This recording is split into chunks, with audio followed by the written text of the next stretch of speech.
Alli, what do you think the real value of sport is?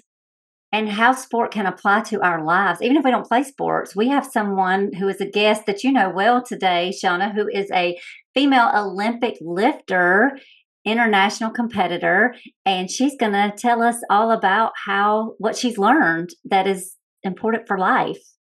And before we dive in, let's give a shout out to our Girls Talk Healthy Aging listener, Jamie Carta. Thanks for listening. Let's dive in.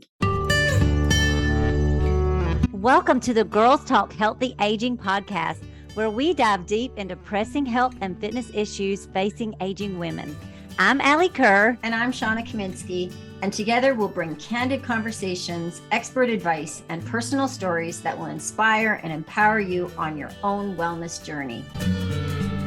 Today, I'm super excited to have one of my very favorite people on the planet on the podcast.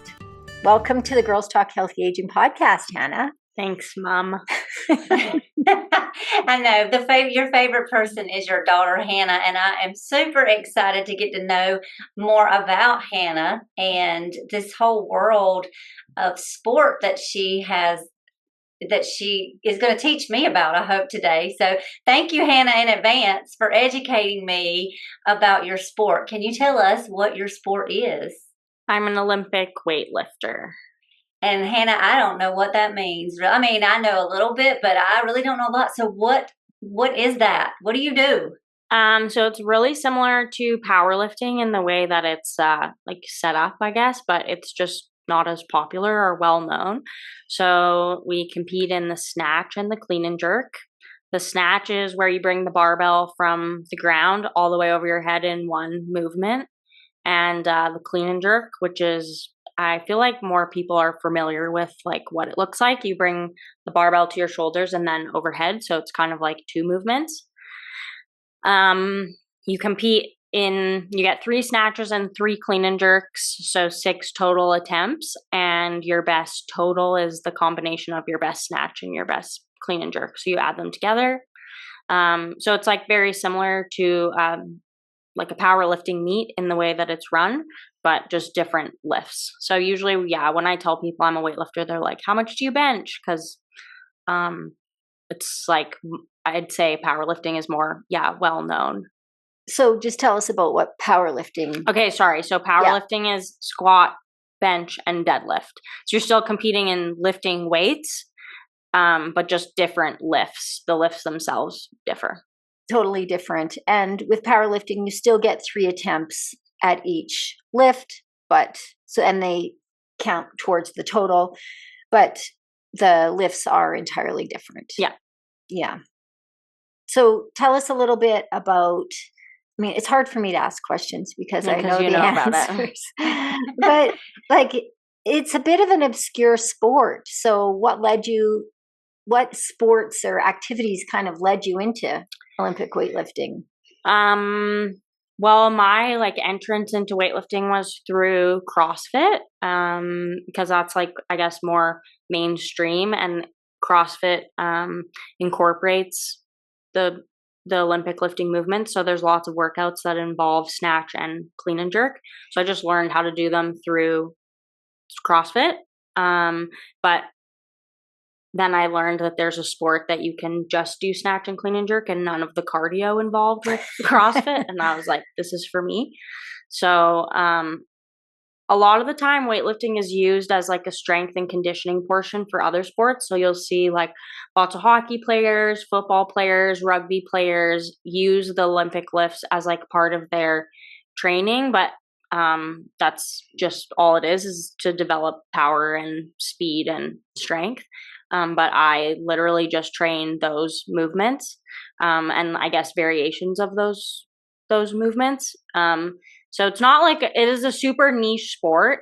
A lot of people in the sport liken it to golf in the sense that you go and you practice the same thing over and over and over again. And there are like variations, like you can hit a ball from a short distance or a long distance, but at the end of the day, you're just like repeatedly hitting a ball.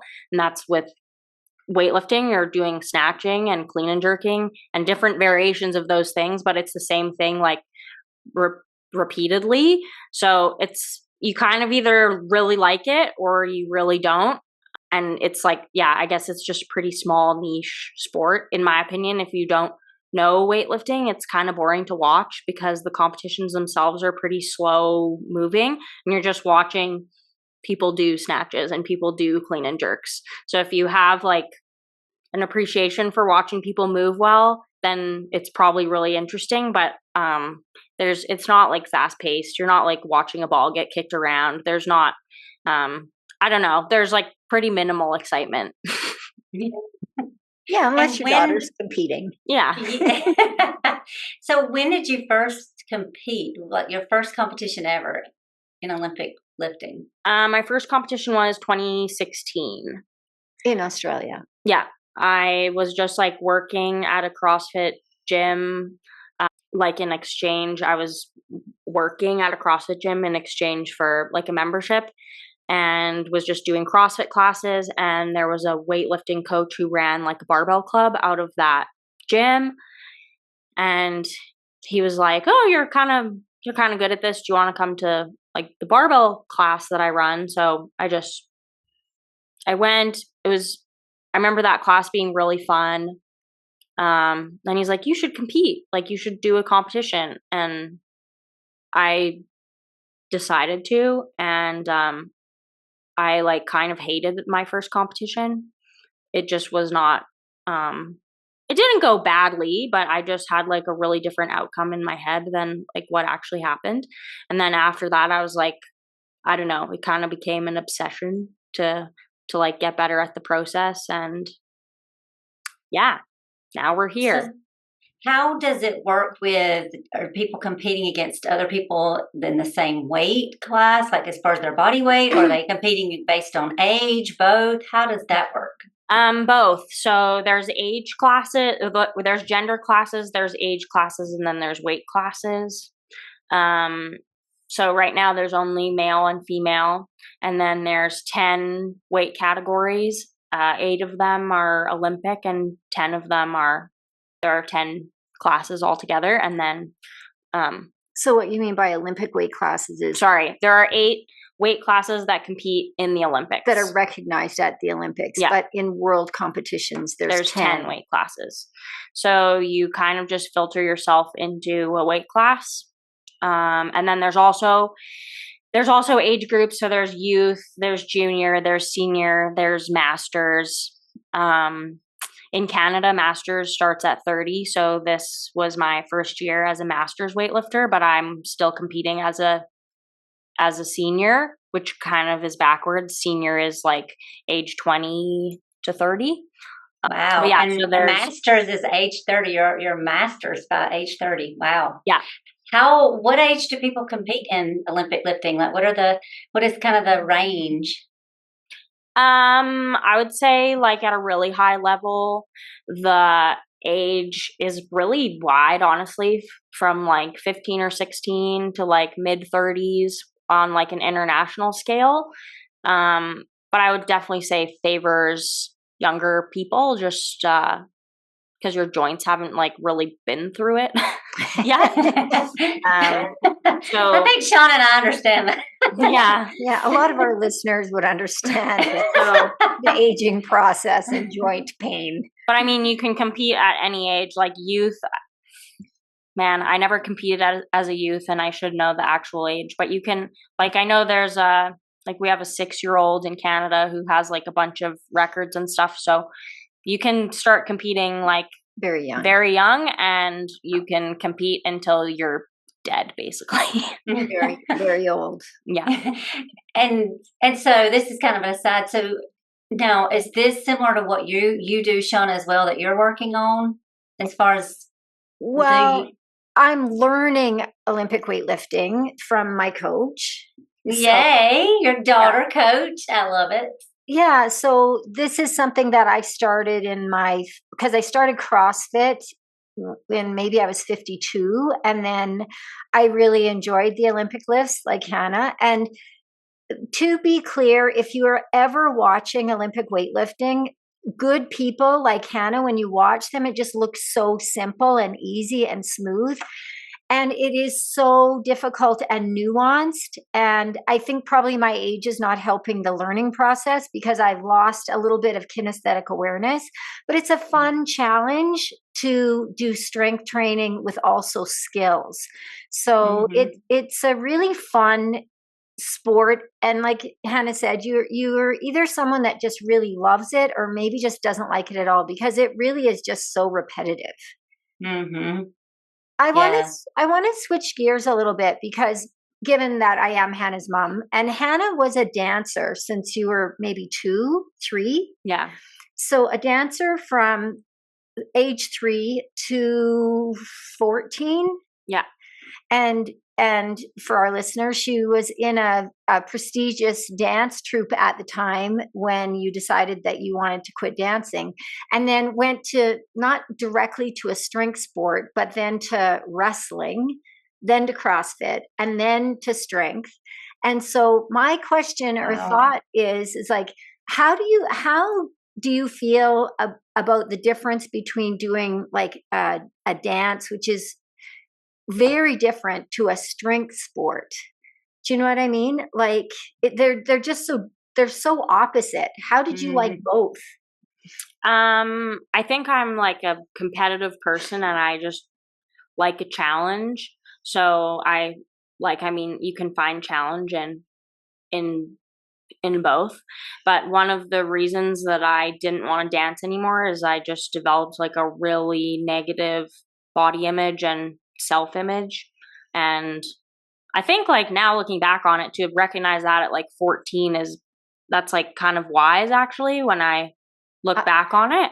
Yeah, I was so proud of you when you chose Thanks, Mom. when you chose a different sport, because Thanks, Mom. well, you know what she said to me? Sorry, she said, "Mom, I feel like dancing is like smoking. Like I love it, but it's not good for me." Remember that? Wow. No, but yeah. And so it's like, I need to do something different. So go on. Sorry. So, then I like briefly found wrestling, and I honestly, like, I really loved wrestling, but I tore my shoulder and had shoulder surgery, and I just like wrestling. It just wasn't for me. Even if I loved it, it just didn't really love me back. But with weightlifting, it's like a challenge. And I will say that there's like I at least feel like there's a lot of issues with weight classes. But it's the actual sport itself is like about what you can achieve. And like, I remember with dance, they would like line us up and pick out, like, we'd all line up and face the front, and judges would be like, okay, well, her legs are too big, she's too short, her proportions are wrong. And it's like stuff that, I mean, I guess you can manipulate and control to like a certain degree, but especially when you're that young, I mean, at any age you shouldn't be doing that, but especially at that age, it was like quite traumatizing, to be honest. Whereas with weightlifting, you have to fit into a weight class, which, like I said, I think there's like another set of issues that come with that, but it's more about like what you can achieve. So it's less related to like how you physically look and what you can just push yourself to do, which is like facing a challenge is up to you. Like you can make that decision, which like how wide your shoulders are, or like how long your legs are, or whatever is just like outside of your control. So there are like, I think I'm lucky in the sense that I am really short. I have short limbs. So there are certain things that just like make me better at weightlifting than others. And that's like lucky for me, I guess. It's just like more about what you can achieve instead of like, what you look this way when achieving it. And I love how you said that like wrestling, even though you loved it, it didn't love you back. And I think that that's so important for us all. I know, with me, I used to not like the fact that I built muscle easily, and I tried to hide my muscles. And then it's like you get to a place where you embrace the body.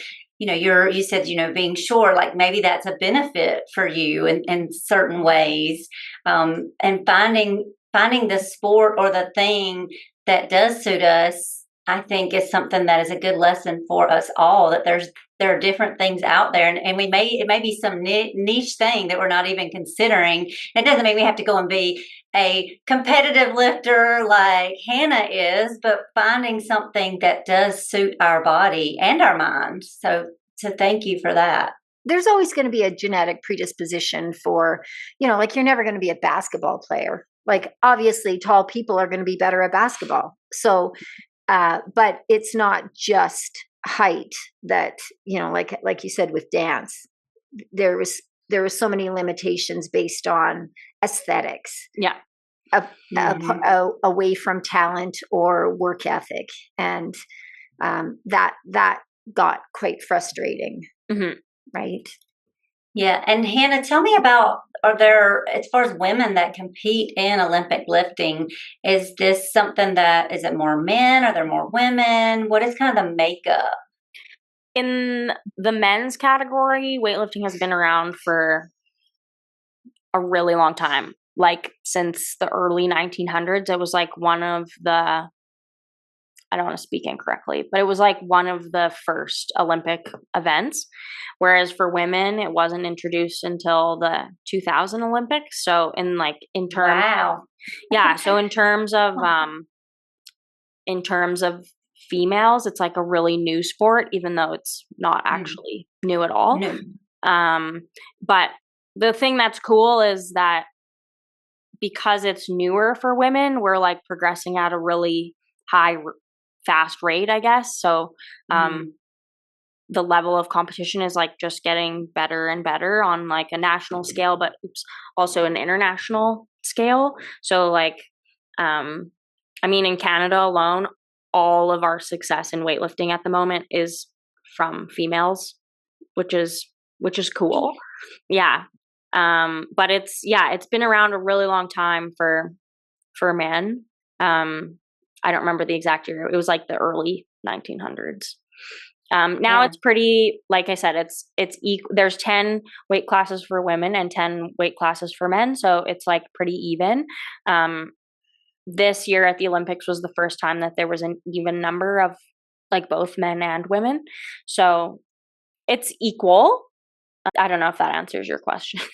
Yeah, no, that's very fascinating. I had no idea that 2000 was the first year that this was available for women at the Olympics. So that is fascinating and amazing that the women are doing so well and growing so quickly. Can you tell us about how far you've taken this as far as competition? What is this something that you do as like a hobby? Is this something that you do more seriously?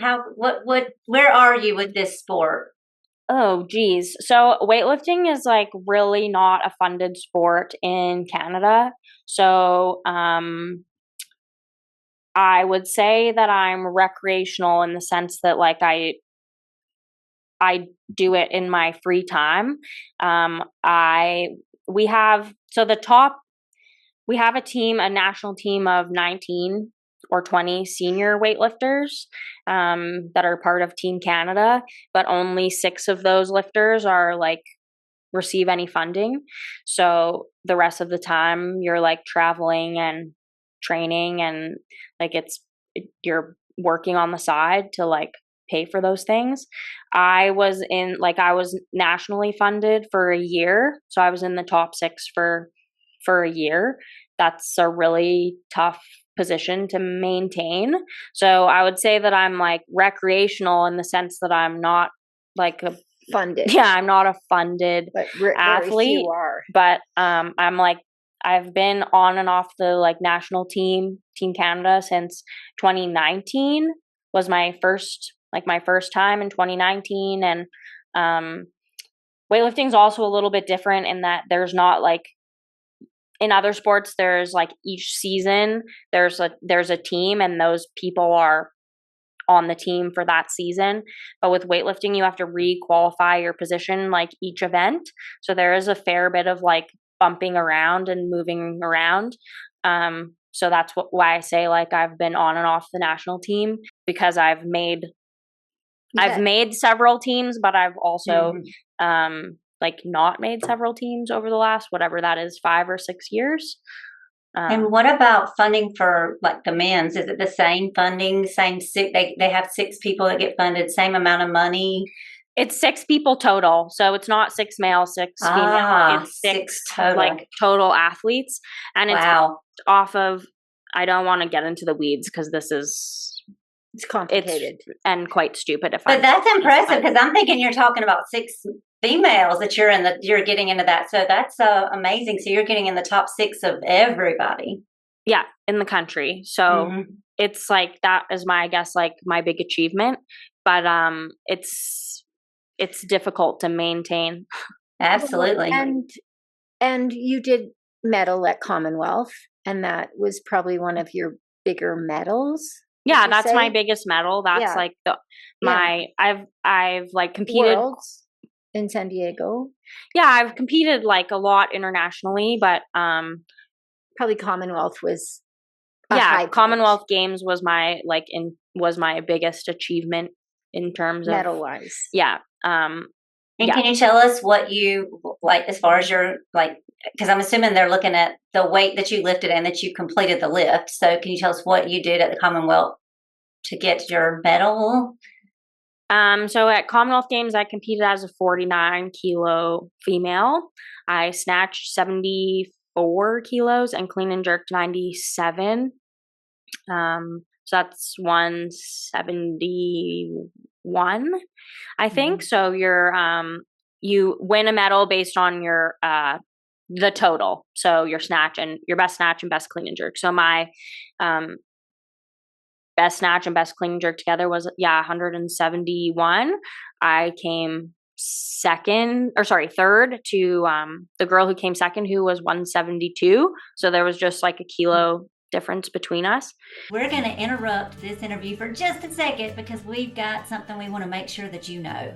If you're struggling with your health, with your fitness, if you don't know where to start or you know what to do and you're not doing it, we're here for you. And all you need to do to get our help is to reach out to Shawna and I at our email, sapodcast23@gmail.com. And we're happy to help and we will be in touch. Now back to the show. Yeah.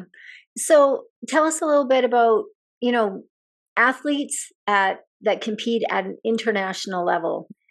As a parent, I see you devote your entire life to your sport. So tell us about your education and is there any way that you can parlay like an athletic career into some kind of after you're done competing? Yes, but there isn't like a straight path.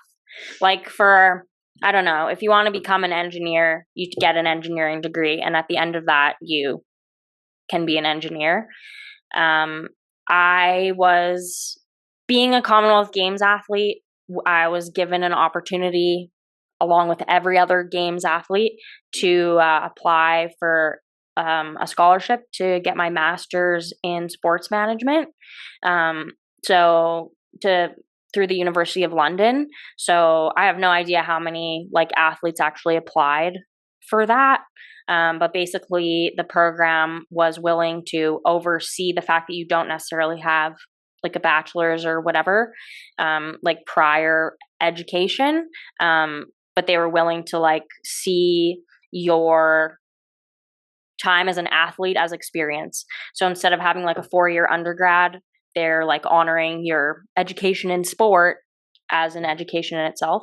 So anyways, I applied for a scholarship just because, if I'm being perfectly honest, I'm not super passionate about sports management specifically, but it's just I've been involved in sports my whole life and I know that I love sports, and I don't know, for me it was this makes more sense than the nursing degree that you're 3 labs away from finishing. Yeah. Wow. It's a little mom-daughter moment. I love it. Yeah. Sorry about that. But it's you put in time and education. But, life is long. I believe that if you don't love what you're doing, you should be doing something different. And you were just team lead. That's an opportunity. Yeah. That's available. Yeah. Just went to Spain as team lead and you did a great job with those junior athletes. Thank you, Mom. So, although I'm 3 labs away from graduating to be a nurse, I honestly just like I'm really not passionate about it. That's like a whole nother thing aside. We can have a mother-daughter therapy session in a different podcast. Oh no, I think we should have it right here, right now. But completing my master's in sports management, it's like, I don't know, I have a lot of experience on the side of sports. And I think like, maybe not me specifically, but people like me who have a background in sports are who should be like helping sport move forward. And frankly, a lot of the time the people in charge are just like not really in touch with the sport itself, because they might have experience in like business or experience in nonprofit or whatever, but the actual like knowledge of sport is not always there. So anyways, to answer your question, there's like no straight pathway that sport will lead you, but I just really believe, I don't know, sport is like I feel like you get an education of life when you're part of sport. And like I've been given like 2 years ago, I would have never expected that I'd be in a master's program, because generally you like need a bachelor's degree in order to apply for master's degrees. And anyway, so I'm like really lucky, and I'm really grateful that I've been given these opportunities. And I'll say that there are opportunities available. They're just not as like clear cut, I guess. And I've had to just do a lot of like trusting the process / having a lot of existential crises over like, where is my life going? But it does have like, for me anyways, it's proven to be fruitful. There's just been a lot of like uncertainty surrounding it. Whereas at least with like a conventional degree, you know, like, okay, in 4 years, I'm going to walk away with this specific thing. And with sport, it's a lot of just like, well, I'm going to put a lot into this and I'll get something out of it, but I don't really know what. Yeah. Let's talk about what you've gotten out of it. So with competing and being involved in sports, what are some things you have learned maybe about yourself or life in general? Oh, whoa. Whoa, let's go there. That's a big, I've learned a lot about like hard work. Yeah. That sounds really like cliche, but work doesn't like accumulate when you want it to. It accumulates when it accumulates. And because I've like been in the sport for a long time, people kind of joke that my like superpower is just my sitting power, my like being stubborn power. And I think a lot of people just give up too easily. There's also like, it's taught me like personal accountability, because just nobody's going to do it except for you, and you can make excuses, but the reason that you're not successful is because of your own like, if you don't like your coach, or you don't like your surroundings, or you don't like you just have to take responsibility. So I feel like it's taught me a lot of personal responsibility. It's taught me a lot about like glass ceilings and the way that you talk to yourself, and how a lot of our shortcomings are because of like our own beliefs and not because of like actual outside truth circumstances. It's taught me a lot about like the relationships I have, and have like building a community of people that like support me versus I feel like I've actually been really like lucky, because I've had like tunnel vision, and which is a negative and positive thing, but because I've been that way, it's just like naturally cut people out of my life who maybe aren't like good for me or who don't want my best interests. So I honestly feel like I could do a whole podcast about what weightlifting has taught me, but I don't think it's specific to weightlifting. It just is for me, but it's kind of just sport in general. Like, that's why I say it's the education, it's for life, because it teaches you about like how to deal with people and how not to deal with people, and how at a high level of anything, there's like way more politics involved than anyone realizes. How to deal with loss. That's a big one. That's a big one. How to deal with winning, how to deal with losing. I feel like I've like, I keep going because of the like the moments of success are fleeting, but it's just like so satisfying when it happens. But I feel like I've learned way more about myself through the losses than I have through the wins. So I wouldn't say that I look forward to the losses, but I would say that they've like helped me grow way more. So I feel like for me, weightlifting has been a lot about, I've just like grown up a lot through the sport. Like even when I look back on myself, like at 21, 22, when I started, I'm like, okay, I was a baby weightlifter, but I was like, more so I was just like a baby human. Like my maturity level and my way of dealing with things. And like I remember this one competition in particular, didn't do what I wanted to do, and I threw my belt on the ground. And now just like thinking about that, I like want to throw up. If I ever had like an athlete that did that, I would like, I don't know. I'm like, I would never behave that way now. And that's not because I don't have bad performances anymore. I just like carry myself differently. So I feel like if you're in the sport for the right reasons, like you'll learn just about yourself and about life. That sounds so, like vague and corny, but it's just taught me a lot about life. Yeah. It's like sports aren't fair. Like that's something that is like, it's not fair. And it's like, but and that's life. Yeah, It's and that's not just fair, life. so It's just not like, but fair. you have to deal with it. Yeah, but you can like choose to quit, or you can choose to move on. And so let's just switch gears a little bit, because you're probably the youngest person at 30 on our podcast, and we talk a lot about healthy aging, and I'm curious, as as your mom, but just as a fellow human and woman at age 30, because I know where I was, like, do you think about aging, and do you think about your sport, and will you be continuing it as you age? What are you doing to prepare for being a healthy person as you age? avoiding it. Avoiding aging. And like you say, and 30 is masters. So I mean, as far as sports go, I mean, you're not. I mean, you're kind of getting up there as far as an athlete, right? Yeah, it's weird because I am aware in like the grand scheme of my life that 30 is like young, but especially in my sport, I'm like the oldest female on my weightlifting team. The girls that I train with are like, the two girls that I train with are 17 and 18. And so I have like relationships with them, but it's very much like sister. Yeah, like a big sister, sometimes like almost motherly relationship. And I also have to check in with myself, because I'm like, my body is just not capable of a 17-year-old. Like I need to stretch. I need to sleep. If I neglect the things that keep me healthy, I feel it. Whereas like being 17 or 18, you can just like get away with more. And I'm sure that just progresses as the older you get.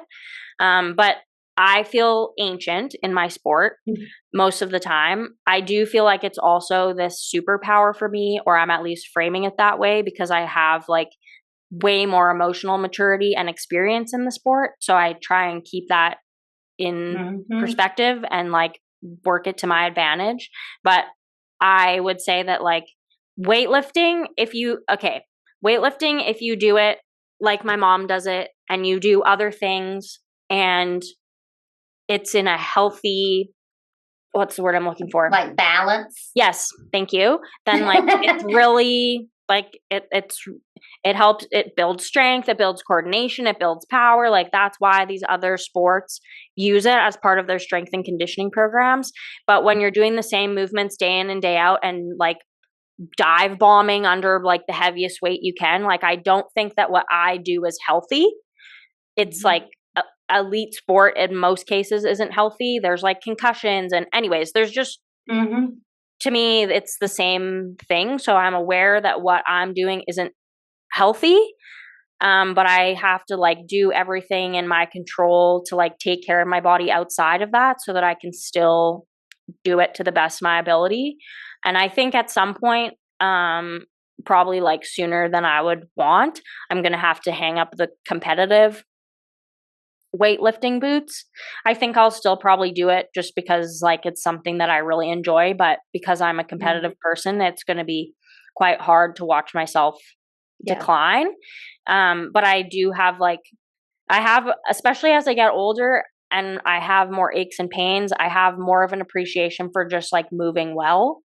I think you've connected the dots at a young age in terms of how your body responds to lack of sleep, not good food. Like those habits are easy for you to, I mean, everybody falls off and, we falls into a vat of ice cream or, not healthy eating sometimes. But for the most part, that for you to feel good, you need to take control of those habits.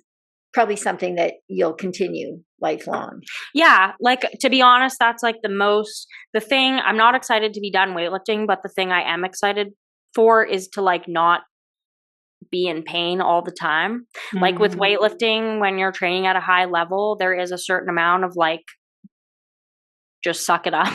Because there's just like the option, like I said, is to like find a way or to stop. And that's in my control.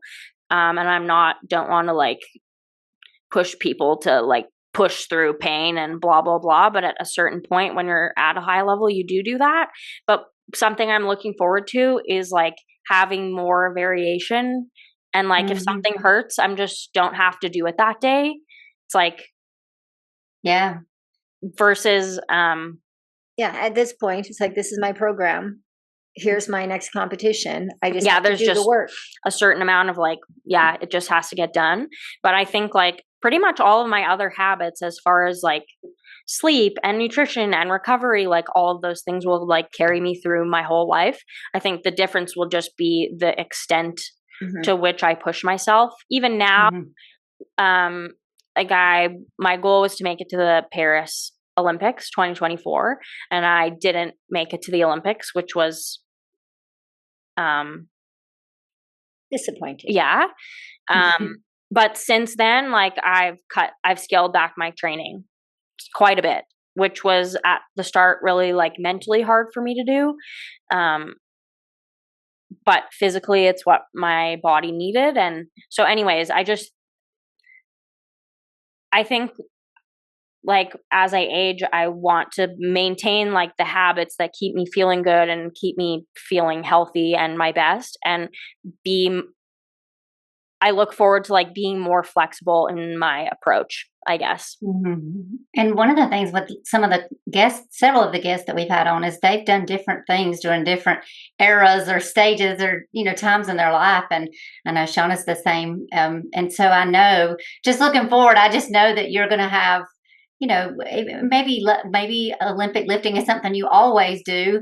Or maybe, just like with dance, it transitioned to something you loved even more, or, something that just fit you more at different times. So that's like Shawna said earlier, we have lots of time, like, and. Yeah, life is long. Yes. And you have so much life. And I really believe that one thing always leads to another when you keep an eye open and have an open mind to it. So as far as career goes, like you said, there's no clear path, but you've trusted the process, and doors get opened when you have good intentions and keep looking. So something interesting is going to come of that. For sure. As a strength athlete, what message would you like young girls, women in general to hear? Because, we always tease Hannah that, she can lift double body weight over her head, but you can't lift the frying pan off the stove sometimes. But generally, you are very strong. Like, what would you like other women to know about being a strength athlete or about weightlifting? I think one of the things I would say is that you have to try really, really hard to be bulky. Yeah, it's not going to happen. I've been weightlifting for like 8 years, trying to be actively trying to be more muscular, actively trying to be stronger. It's like literally a full-time job. And I am still like not as strong or as built as my coach would like me to be. So I think first and foremost, I would say that like people just shouldn't be concerned about that. Why do you think that is, that women worry so much that they're going to build big muscles? Because I think it's seen as being masculine, and there's still a lot of like expectations put on women about looking a certain way. And even if people like, I think sometimes it's like I'm a generally small person, like competing as a like 49 kilo, like I'm objectively a small human being. But even as a small human being, I'm like a muscular built human being. So even if you're like not 49 kilos, even if you're like a bigger woman who does put on muscle more easily, I don't know. I think it's like really empowering to, it's the same with like my experience with dance. It's just like empowering to know you can do something versus like, oh, I can look a certain way. So I would say like to be less concerned about the like aesthetics of it and more concerned of like how it makes you feel. Because in the long run, if it makes you feel good, then it's something that you can continue doing. And then it turns into like, it's easy to have it like be a habit because it's just something that you know is like benefiting you. Well, and also, the fact that you can face a barbell and lift, almost double body weight, even in training, over your head. Then when you go do something hard in life, you can still apply that tenacity. Yeah. You're just like an overall tougher, more resilient person. Yeah. You can do hard things because you can pick up that barbell. It's like, then there's a this is how I feel, that there's a transfer from, hey, I did hard things in my workout. Why can't I do hard things? Why can't I, now I can face this decision, or I can do these other hard things in life, because there's always going to be hard things in life and you're more resilient because of that. Yeah. I don't think for me, there was like this direct, correlation. Yeah. I wasn't like, oh, I can lift this weight so I can do this or do that. But I would say that sport has always been like, I've always been like kind of marched to the beat of my own drum, been like fairly opinionated and like stubborn about everything. Back to that mom-daughter therapy session. Here we go, people. So, and I don't know. I think like sport has given me that, because you just have to be like your own advocate. And like I said before, like you're the one who does the work. So it just makes you like a more confident, more resilient person. My other like, I guess a piece of advice is my problem with weightlifting is that weight classes still exist. And I understand why that has to be so, because somebody who's like 49 kilos, it's not fair for them to be competing against somebody who's like double their size. But it's still kind of, you have to make weight. I would say like, if I could change anything about my like weightlifting career, I would not worry about my weight until I'm at like an international level. If I ever become a coach, or if I ever have like athletes that have influence on, I would just say like, weigh what you weigh until you get to like, once you're at an international level, you can start to worry about like manipulating something small like that. But it's like actually pretty counterintuitive to be trying to be as strong as you can and then have to make weight for a competition. So I understand logistically why it has to take place, but I think especially with women, there's just like a lot. It correlates highly with like eating disorders and just messed up relationships with food, and I would say like just a really high percentage of women deal with that anyway. So if competing in a weight class is something that kind of gives you the ick, I would just say don't worry about that. Just compete. Just go in and weigh whatever you weigh, and that alone is going to like place you into a weight class. And do your best. Once you, once you are like, the thing is if you just keep training and you just keep getting stronger, you'll eventually like, it'll self-correct. Yeah. So, but there's a bigger saying there too. Like, this is not just for competitive athletes. I think a stronger message and a wise message from you is just weigh what you weigh and lift weights and eat well, because I think the majority of people are just thinking that life is going to be better in a smaller body. Yeah.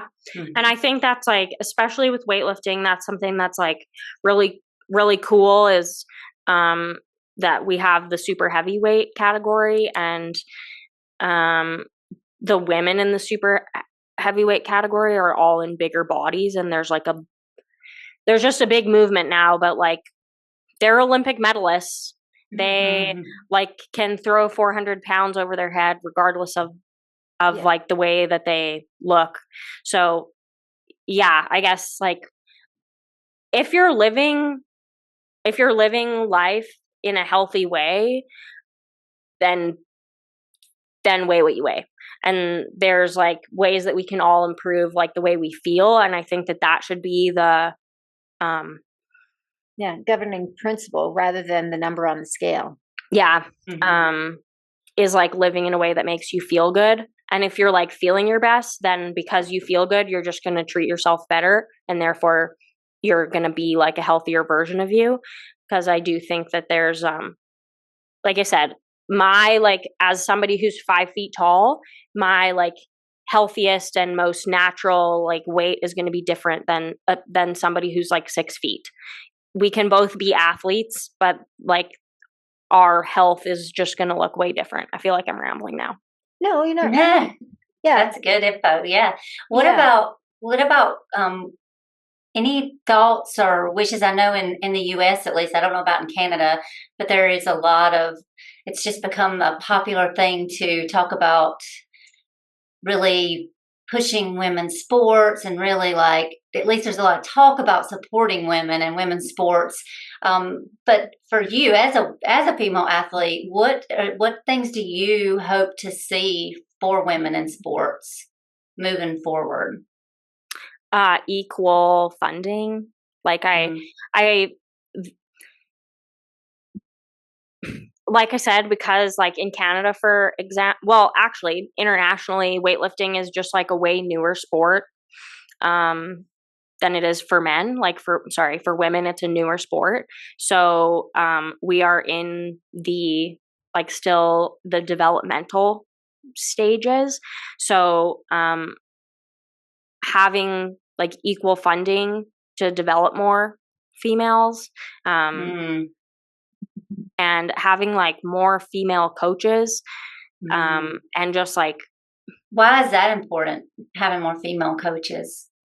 Aside from just like, I'm familiar with like weightlifting, but I know in other sports as well, there's just like a lot of icky grooming and stuff that happens when there's like male-female relationships. But I also think like as females,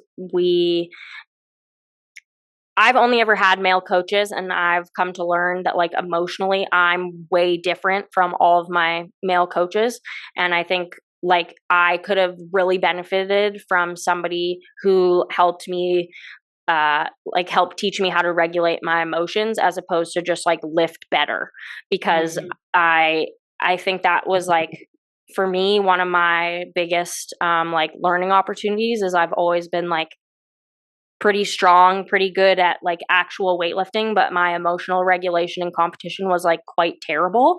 And I think, I mean, like women compete on their periods. We have like all these hormones that we go through. There's just a lot of stuff that like objectively as a man, you just don't understand because you haven't experienced it. And you wouldn't expect, like you wouldn't ask somebody on the street to coach a sport that they've never coached before, because they don't, or competed in or had any like experience in, because they just don't have the experience.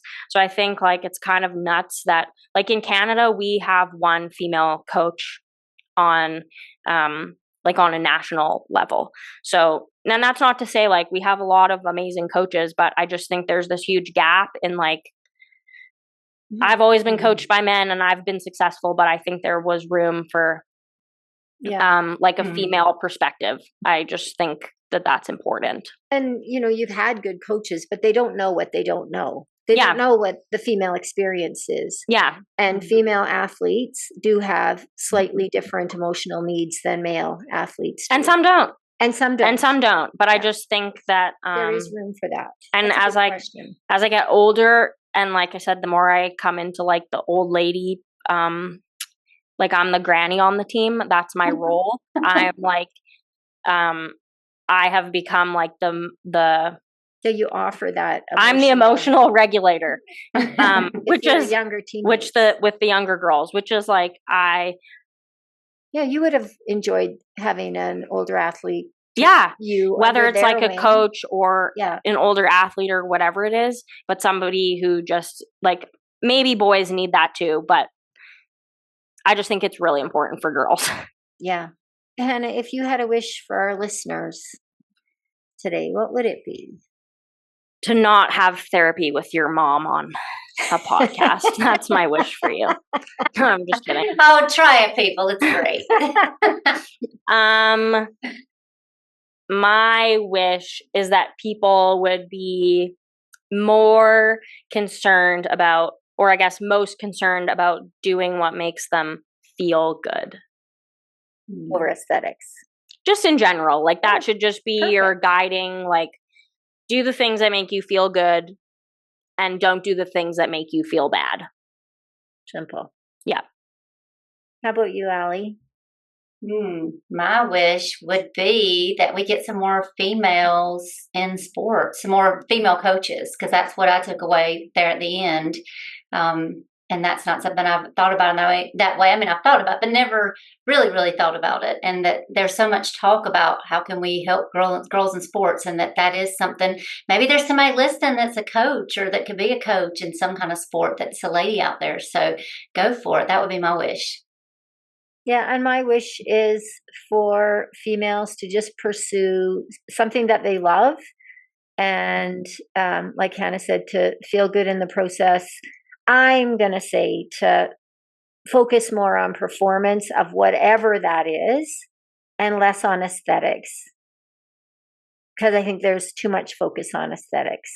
Thanks for listening. You'll find me, Alli, on Instagram at Alli Kerr Fitness. And you'll find me, Shawna, on Instagram at Shawna Kaminski. Feel free to pop us a DM with questions and or feedback. If you're enjoying the Girls Talk Healthy Aging podcast, please subscribe and share it with other health-minded women. Ratings and reviews are also much appreciated and help us get our message out to a larger audience. Until next time, be healthy and be happy.